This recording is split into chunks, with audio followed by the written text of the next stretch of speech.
Hello दोस्तों, कैसे हो? आपका स्वागत है त्रिपाण स्टडी सेंटर में। आज जो आपके समक्ष प्रस्तुत करने जा रहा हूं वो काफ़ी महत्वपूर्ण है। जो बच्चे कंपटीशन की तैयारी कर रहे हैं उनके लिए काफ़ी महत्वपूर्ण रहेगा। इसमें एमसीक्यू के अंतर्गत आपके समक्ष क्वेश्चन रहेगा जो हर एक एग्ज़ाम के लिए महत्वपूर्ण रहेगा। चाहे आप एसएससी के एग्ज़ाम दे रहे हो, चाहे यूपीएससी के एग्ज़ाम दे रहे हो, तो काफ़ी महत्व रखेगा। चलिए देखते हैं हमारा आज जो है एमसीक्यू क्या कहता है।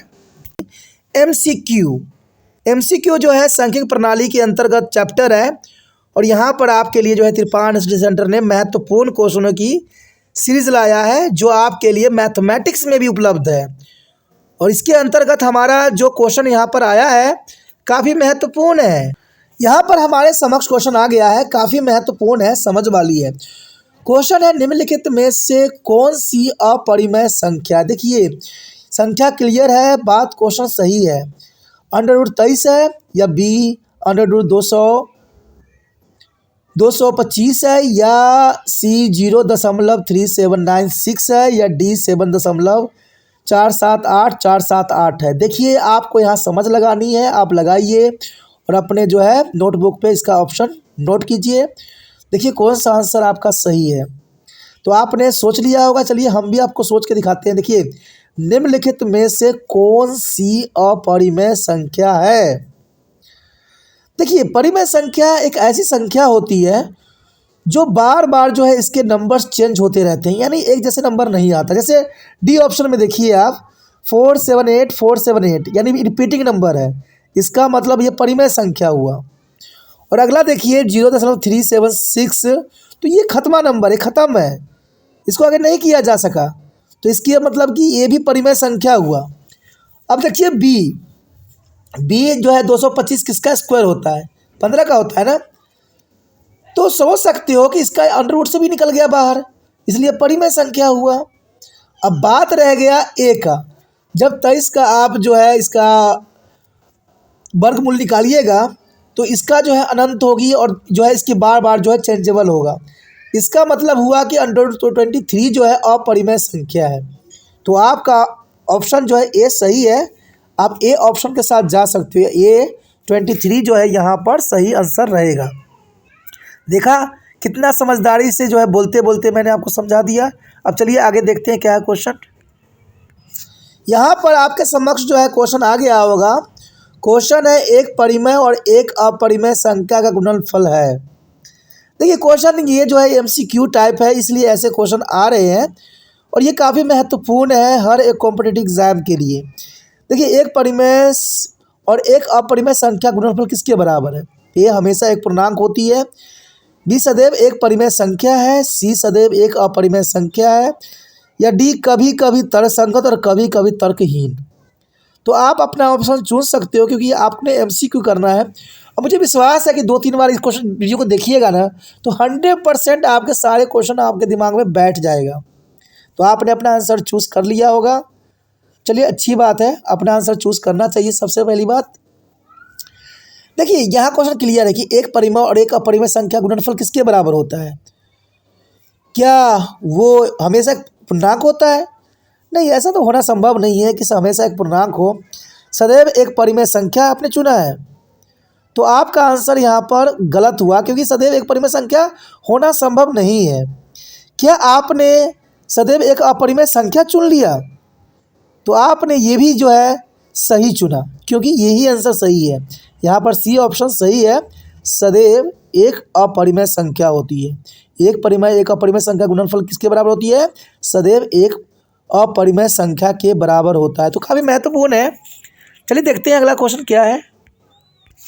अगला क्वेश्चन आपके स्क्रीन पे आ गया होगा। देखिए बहुत ही महत्वपूर्ण क्वेश्चन है, बहुत ही इंटेलिजेंट क्वेश्चन है। ये क्वेश्चन है √2 और √3 के बीच एक परिमेय संख्या आपको बतानी है।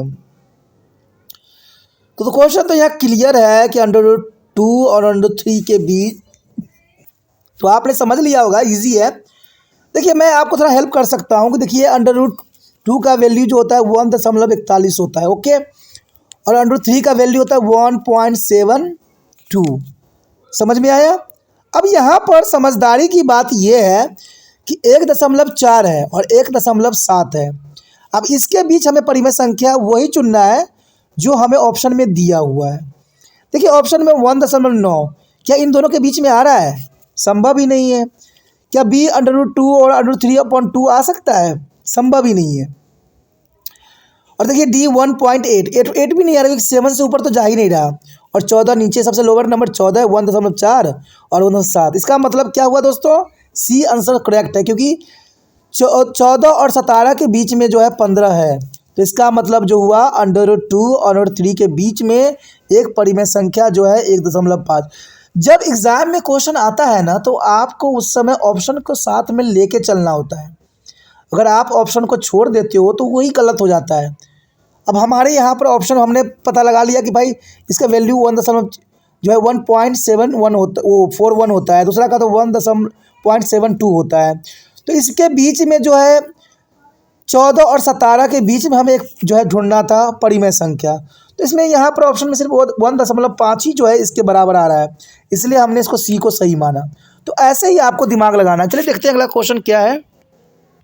यहाँ पर आपके समक्ष क्वेश्चन जो है आ गया है। क्वेश्चन क्लियर है। क्या हम 0 को पी क्यू के रूप में लिख सकते हैं? देखिए क्वेश्चन अगर आपने किया होगा ना तो आंसर आपको देना आसान होगा। अगर आपने क्वेश्चन नहीं किया होगा ना तो आपके लिए आंसर भी सर का दर्द बनता है, क्योंकि तुक्का कितना लगा लीजिएगा, कितना आपको चल जाएगा। तुक्का कभी नहीं चलता दोस्तों, हमेशा समझ ही चलती है। जो आपको ट्रिक के साथ समझाने की कोशिश करते हैं, ट्रिक हर जगह सटीक नहीं बैठता है। और ये बात हमेशा मैं कहता हूँ कि ट्रिक जो है हमेशा सटीक नहीं होती है, इसलिए कभी भी ट्रिक से कोई कार्य नहीं कीजिएगा, हमेशा समझ के कीजिए, जो आगे भी आपके लिए महत्वपूर्ण रहेगा।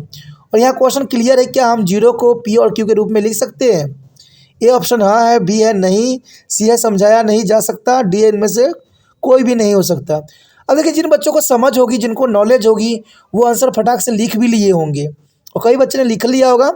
चलिए मैं क्लियर बता देता हूँ। तो ये क्वेश्चन हमेशा एग्ज़ाम में, हर एक एग्ज़ाम में आता है, चाहे आप पढ़ाई कर रहे हो, चाहे कंपटीशन की तैयारी कर रहे हो, हर जगह क्वेश्चन आता है कि हम 0 को पी क्यू के रूप में लिख सकते हैं। तो इसका आंसर है ए हाँ, लिख सकते हैं इसको, यानी हम 0 को जो है पी क्यू के रूप में लिख सकते हैं। इसका मतलब ए सही है। देखिए आपके स्क्रीन पे अगला क्वेश्चन भी आ गया होगा, काफ़ी महत्वपूर्ण ये क्वेश्चन है और क्वेश्चन क्लियर है। देखिए क्वेश्चन क्लियर दिख रहा है कि 3 और 4 के बीच 3 परिमेय संख्या। जिन बच्चों को मैंने समझाया उनको पता होगा, और जिनको समझ नहीं है वो मैथमेटिक्स के वीडियो देख सकते हैं, क्योंकि आप कहते हैं ना तिरपान स्टडी सेंटर बहुत काफ़ी महत्वपूर्ण है, हर जगह महत्वपूर्ण है। और यहाँ पर मैथ के भी आपके जो है पूरे वीडियो डले हुए हैं, सारे चैप्टर व्यूज़ दिए डले हुए हैं।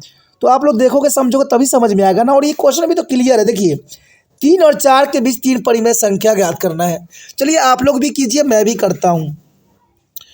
देखिए 3 और 4 के बीच में पहले अगर मान लीजिए इसको 2 से मल्टीप्लाई कर दो, क्योंकि रूल ये कहता है कि 3 के नीचे हम 1 मान सकते हैं, तो इसको हम 2 से मल्टीप्लाई कर देते हैं। चलिए 2 से कर देते हैं तो 6/2 हो जाएगा। और सेम हमने, क्योंकि हमारा जो हर होना चाहिए इक्वल होना चाहिए, अंश मतलब जो मर्जी हो बट हर एक जैसा होना चाहिए। तो इसमें हर जो है 2 आ गया, और 4 में देखिए मल्टीप्लाई करते हैं 8/2।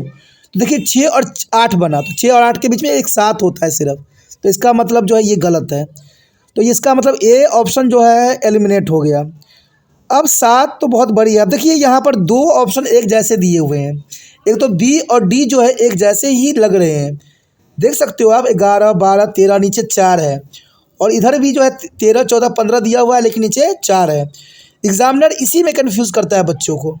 अब देखिए हम इसी ऑप्शन को देखते हैं। पहले तो हमने देख लिया, अब 4 से मल्टीप्लाई कीजिए बोथ साइड। 3/1 को 4 से ऊपर नीचे मल्टीप्लाई कीजिए तो कितना होगा? 12/4, ठीक है। और दूसरा जगह 16/4। अब देखिए 12 और 16 के बीच में कितने परिमेय संख्या आ रहे हैं? 12। 12 के बाद क्या आता है? 13, 14, 15, ठीक है। 16 तो हम ले नहीं सकते। तो इसका मतलब देखिए आंसर आ गया ना, बी है ना सही। तो बी आपका आंसर सही गया, बी पे आप जा सकते हो। तभी कहता हूँ ना कि ट्रिक हर जगह सटीक नहीं बैठता है, नॉलेज कैलकुलेशन ही महत्वपूर्ण होता है मैथमेटिक्स में।